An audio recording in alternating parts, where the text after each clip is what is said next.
हरे कृष्णा दोस्तों, स्वागत है आपका हमारे चैनल पर। अगर आप हमारे चैनल पर नए हैं तो कृपया हमारे चैनल को सब्सक्राइब करें और हमारी वीडियोस को लाइक करें। श्री भगवद गीता अध्याय नंबर 16। श्री भगवान बोले, भय का सर्वथा अभाव, अंतकरण की पूर्ण निर्मलता, तत्व ज्ञान के लिए ध्यान योग में निरंतर दृढ़ स्थिति और सात्विक दान, इंद्रियों का दमन, भगवान, देवता और गुरु जनों की पूजा तथा अग्निहोत्र आदि उत्तम कर्मों का आचरण एवं वेद शास्त्रों का पठन पाठन तथा भगवान के नाम और गुणों का कीर्तन, स्वधर्म पालन के लिए कष्ट सहन और शरीर तथा इंद्रियों के सहित अंतकरण की सरलता, मन वाणी और शरीर से किसी प्रकार भी किसी को कष्ट न देना, यथार्थ और प्रिय भाषण, अपना अपकार करने वाले पर भी क्रोध का न होना, कर्मों में कर्तापन के अभिमान का त्याग, अंतकरण की उपरति अर्थात चित्त की चंचलता का अभाव, किसी की भी निंदा दी ना करना, सब भूत प्राणियों में हेतु रहित दया, इंद्रियों का विषयों के साथ संयोग होने पर भी उनमें आस्तिक का ना होना, कोमलता, लोक और शास्त्र से विरुद्ध आचरण में लज्जा और व्यर्थ चेष्टाओं का अभाव, तेज, क्षमा, धैर्य, बाहर की शुद्धि एवं किसी में भी शत्रु भाव का ना होना और अपने में पूज्यता के अभिमान का अभाव, ये सब तो हे अर्जुन देवी संपदा को लेकर उत्पन्न हुए पुरुष के लक्षण हैं। हे पार्थ, दंभ, घमंड और अभिमान तथा क्रोध, कठोरता और अज्ञान भी ये सब आसुरी संपदा को लेकर उत्पन्न हुए पुरुष के लक्षण हैं। देवी संपदा मुक्ति के लिए और आसुरी संपदा बांधने के लिए मानी गई है। इसलिए हे अर्जुन, तू शोक मत कर, क्योंकि तू देवी संपदा को लेकर उत्पन्न हुआ है। हे अर्जुन, इस लोक में भूतों की सृष्टि यानी मनुष्य समुदाय दो ही प्रकार का है, एक तो देवी प्रकृति वाला और दूसरा आसुरी प्रकृति वाला। उनमें से देवी प्रकृति वाला तो विस्तार पूर्वक कहा गया, अब तू आसुरी प्रकृति वाले मनुष्य समुदाय को भी विस्तार पूर्वक मुझसे सुन। आसुर स्वभाव वाले मनुष्य प्रवृत्ति और निवृत्ति इन दोनों को ही नहीं जानते, इसलिए उनमें ना तो बाहर भीतर की शुद्धि है, ना श्रेष्ठ आचरण है, ना सत्य भाषण ही है।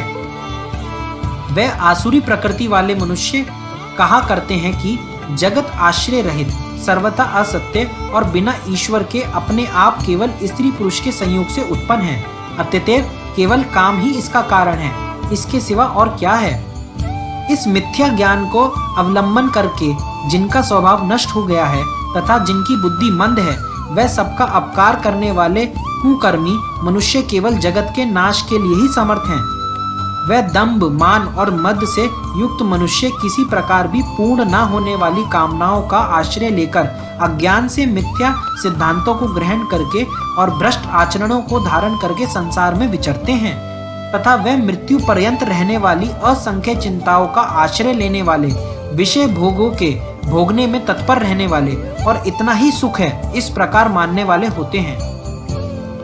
वह आकाश की सैकड़ों फांसियों से बंधे हुए मनुष्य काम क्रोध के परायण होकर विषय भोग के लिए अनन्याय पूर्वक धन आदि पदार्थों का संग्रह करने की चेष्टा करते हैं। वह सोचा करते हैं कि मैं आज यह प्राप्त कर लिया है और अब इस मनोरथ को प्राप्त कर लूंगा, मेरे पास यह इतना धन है और फिर भी यह हो जाएगा। वह शत्रु मेरे द्वारा मारा गया और उन दूसरे शत्रुओं को भी मैं मार डालूंगा। मैं ईश्वर हूँ, ऐश्वर्य को भोगने वाला हूँ, मैं सब सिद्धियों से युक्त हूँ और बलवान तथा सुखी हूँ। मैं बड़ा धनी और बड़े कुटुंब वाला हूँ, मेरे समान दूसरा कौन है। मैं यज्ञ करूंगा, दान दूंगा और अमोद प्रमोद करूंगा।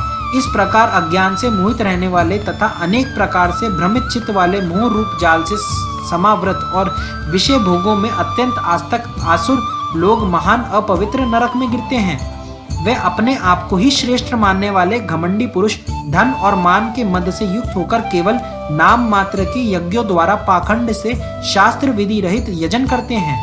वह अहंकार, बल, घमंड, कामना और क्रोध आदि के परायण और दूसरों की निंदा करने वाले पुरुष अपने और दूसरों के शरीर में स्थित मुझ अंतर्यामी से द्वेष करने वाले होते हैं। उन द्वेष करने वाले पापाचारी और क्रूर कर्मी नराधमों को मैं संसार में बार बार आसुरी योनियों में ही डालता हूँ।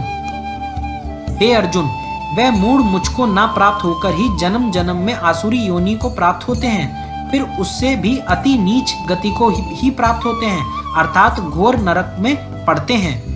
काम, क्रोध तथा लोभ यह 3 प्रकार के नरक के द्वार आत्मा का नाश करने वाले अर्थात उसको अधोक गति में ले जाने वाले हैं। अतएव इन तीनों को त्याग देना चाहिए।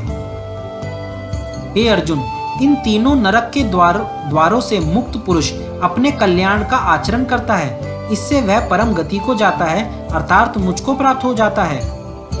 जो पुरुष शास्त्र विधि को त्याग कर अपनी इच्छा से मन माना आचरण करता है, वह ना सिद्धि को प्राप्त होता है, ना परम गति को और ना सुख को ही। इससे तेरे लिए इस कर्तव्य और अकर्तव्य की व्यवस्था में शास्त्र ही प्रमाण है। ऐसा जानकर तू शास्त्र विधि से नित्य कर्म ही करने योग्य है। धन्यवाद। अध्याय नंबर 16 समाप्त हुआ। हरे कृष्णा।